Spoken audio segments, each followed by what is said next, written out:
কাকা এই আন্নের এত সাই সম্পত্তি আপনার হোলাও ইজ্ঞা মাত্র হোলা আপনি হিজারে আপনার সাই সম্পত্তি না দিয়ে আপনি দিয়ে বৃদ্ধাশ্রমে দিয়ে দিয়েছেন ঘটনা কি?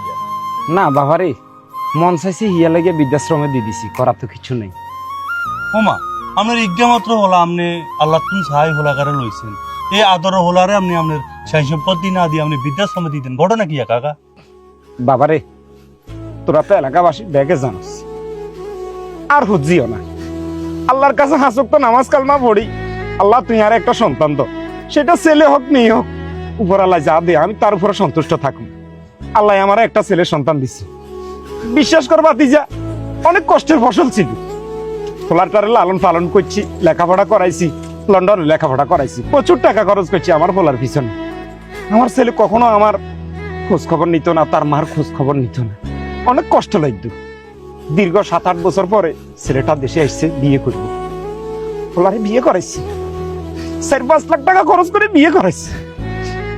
বিয়ে করার পরে পোলার বোর কথা শুনি পোলার মারে আর আমারে বৃদ্ধাশ্রমে পাঠিয়ে দিছি।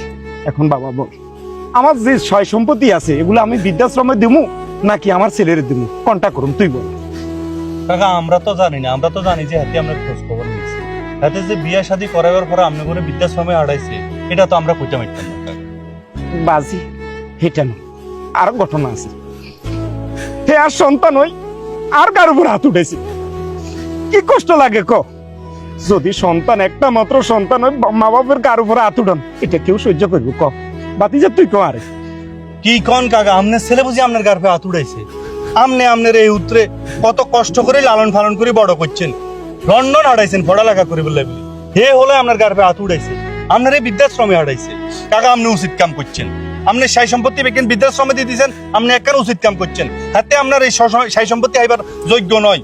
যে সন্তান মা বাপের গার্ভে হাত উঠায়, এই সন্তান মা বাপের সাই সম্পত্তি আইবার যোগ্য নয়। কাকা একটা উচিত একখান কাম করছেন। অন কাকা ইয়ানে বলেছেন কিলে চলেন, আপনি আনলোক আঙ্গ বাইর চলেন। না বাবা, আমি দিকে যেতে মন মানসিকতা ভালো নেই, একটু বসছি, কতক্ষণ পরে বৃদ্ধাশ্রম আবার চলে যাবে। আচ্ছা যাই সমস্যা নাই, আনলোক আঙ্গ বাইর চলেন, ওই গরু গোস্ত বাচ্চাকে খেয়ে নাড়েন চলেন।